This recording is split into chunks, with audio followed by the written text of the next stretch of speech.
కొన్నిసార్లు తాకట్టు కన్నా అమ్మకమే మేలు కదా. Value gold 9477894778.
నీ పేరు నీ పాపేరా?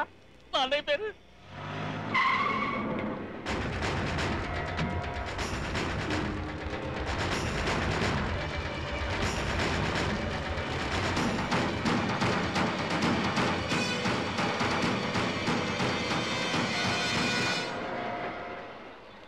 ఏంట్రా అప్పు? ఎంత అప్పు? నీ అన్న కోటను కొట్టు సంపాదించాడ్రా. ఒక మాట నాతో చెప్పకూడదు? ఇది డబ్బుతో తీరే సమస్య కాదన్నయ్య. తన వల్ల నీకు జరిగిన అన్యాయం మర్చిపోలేదు. నీ పేరు చెప్తేనే ఎగిరిపడుతుంది.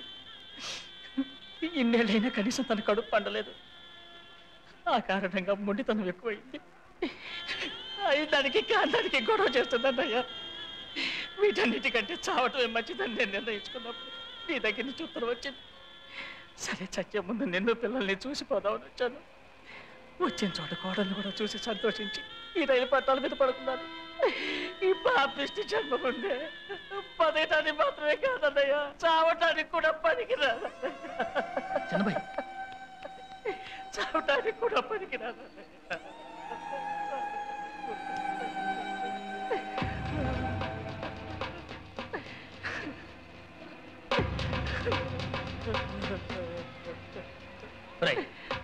నేను బతికున్నంత వరకు నేను చావనివ్వను. నాకు నువ్వు సుందరి కాకుండా ఇంకెవరున్నారా? ఇలా చూడు, నువ్వు సుందరమ్మ వచ్చి పీటల మీద కూర్చొని చేస్తేనే నా పిల్లల పెళ్లి జరుగుతుంది. కొద్ది రోజులు నేను చిన్నబాయిగా అనకాపల్లి పెడతాను. సుందరమ్మకి నాలుగు మంచి మాటలు చెప్పి ఇక్కడ తీసుకొస్తాను. నేను తిరిగి వచ్చేదాకా పెద్ద అబ్బాయిగా నువ్వు ఇక్కడ ఉండు.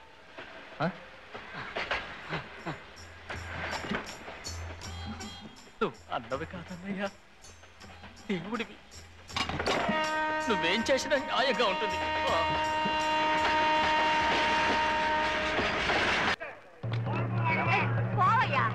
నువ్వు అప్పించింది ఆయనకి, నా సామాన్ ముట్టుకుంటూ ఊరుకోను.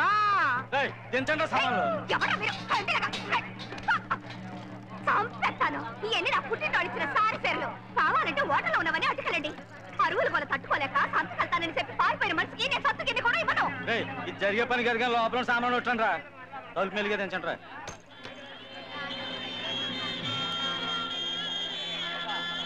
ఇదిగో కొంచెం ఉండు సుందరం. మొత్తం పోగొట్టుకున్నాక నా నేను ఏడిసేయమంట. నేను ఆ పుట్టింటికి వెళ్తున్నాను.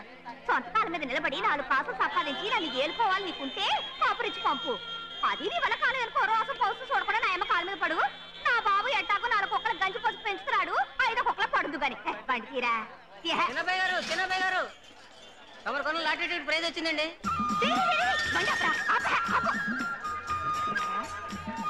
మొదటి ప్రైజ్ 30 లక్షలు. 80 లక్షలు కదా. 30 లక్షలు.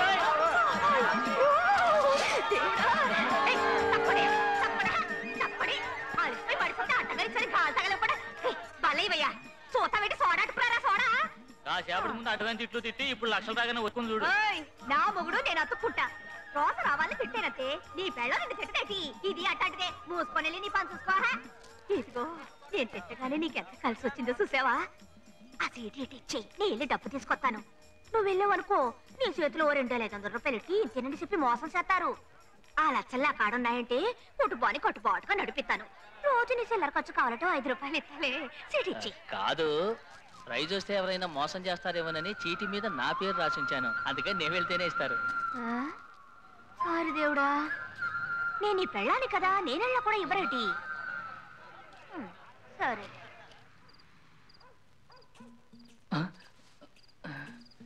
చిన్నబ్బాయి, నీకేదైనా ప్రాబ్లం వస్తే ఆ పుస్తకాన్ని చేతిలో పెట్టుకుని చదువుతున్నట్టుగా నటించు. అబ్బో ఈ కుకింగ్ నేమ్ సైక్లోపీడియా ఏడ్చినబ్బు.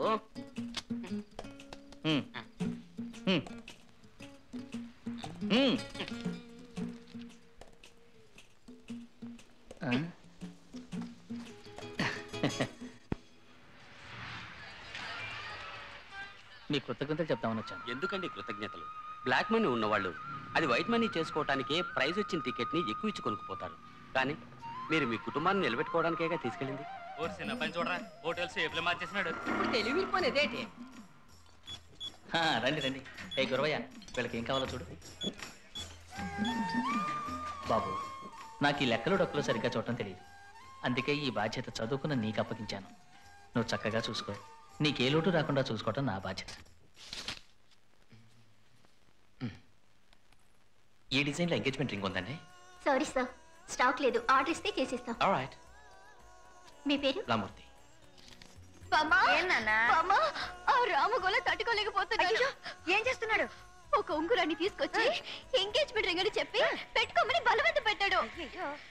నేను ఇక ఒక్క నిమిషం కూడా వైష్ణవ వేషం వేయలేను. ఇక వైష్ణవ వేషం మాత్రం నువ్వు వద్దు. ఇక నువ్వు వైష్ణవ వేషం వేయక్కర్లేదు. ఇవాళ రాత్రే నీకు ఎగ్జామ్స్ ఉన్నాయని చెప్పి నువ్వు ఊరికి బయలుదేరి వెళ్ళిపో. వెళ్ళి తల్లి వెళ్ళమ్మా. ఇప్పుడు ఏం చేద్దామంటావరా? దీనికి రెండే దారులున్నాయి. చెప్పు. ఒకటి, రెండో అమ్మాయిని ఎలాగైనా రెడీ చేసి తీసుకురావాలి. లేదా కవల పిల్లలకే ఇచ్చి పెళ్లి జరిపించాలని పట్టుబడుతున్నాడే ఆ డబ్బా తలకే పెద్ద అబ్బాయి మనసు మార్చాలి. ఎలారా? అందుకే అరకులోయలో రూమ్ బుక్ చేసి ఫ్రెండ్స్ తో డీప్ గా డిస్కస్ చేయబోతున్నాను. నన్ను ఎవరు వెతకొద్దు. సరైన సమయంలో గబుక్కను వచ్చేసి మధు పెళ్లి చేసి అదరు కొడతాను చూడు. ఇలా చూడు చిన్నబ్బాయి, నీ కాలం కర్మం కలిసి వచ్చింది. దేవుడు పుణ్యాన్ని చక్కగా ఎదిగావు. ఇంత ఎదిగి ఏటి ప్రయోజనం? వయసైన కాలంలో నిన్ను చూసుకోవడానికి, నీ సొత్తు సుఖం అనుభవించడానికి ఒక్క వారసు నీకుండా దేవుడు పరిచెట్టాడు చూడు. మాట్లాడకుండా దీన్ని కట్టుకో, ఒకరికి 4 కనిపెట్టింది. రెండో పెళ్లి చేసుకోవటం మన కుటుంబంలోనే లేదే. అన్నయ్య కూడా వదిన చచ్చిపోయాక రెండో పెళ్లి చేసుకోలేదు. మీ అన్నయ్యకి పులిపిడ్డల్లా ఒకళ్ళకి 2 ఉన్నారు. నీ కొరు పెట్టడానికి ఒక్కడు కూడా లేడే. అందుకు కారణం నేను కూడా అయిండొచ్చుగా. అదేం కాదు, మీ వంశ బీజం మంచి బీజం చిన్నబ్బాయి. మీ అన్నయ్యకి సంతాన భాగ్యం ఉన్నప్పుడు తప్పు నీలో అయ్యుండదు. నీ పెళ్ళాం నీ వదినికి గుక్కె నీళ్లు కూడా ఇవ్వకుండా చంపింది చూడు. ఆ పాపానికే ఇప్పుడు కడుపు పండకుండా పడుంది. ఊరోళ్ళు సురు తగిలి గర్భసంచి కుంగి కుసించుకుపోయింది. ఇంత వయసు వచ్చాక ఇక పిల్లలు పుట్టే అవకాశమే లేదు. చిన్నబ్బాయి, ఈ కొరత నీకు తీరనే తీరదురా అబ్బాయి. కొరత లేని ఎవరికి? నాకు కొరత లేదా? నాకు సరిగ్గా వండటం తెలియదు, సరిగ్గా లెక్కలు చూడటం తెలియదు. ఇవన్నీ భరించి తనున్నప్పుడు తన కొరత నేను ఎందుకు భరించకూడదు చెప్పండి. ఇలా చూడు విశాలక్షక్క, నాకు పిల్లలు లేకపోయినా పర్వాలేదు, కానీ సుందరానికి మాత్రం ద్రోహం చేయలేను. దయచేసి ఇక్కడి నుంచి వెళ్ళండి.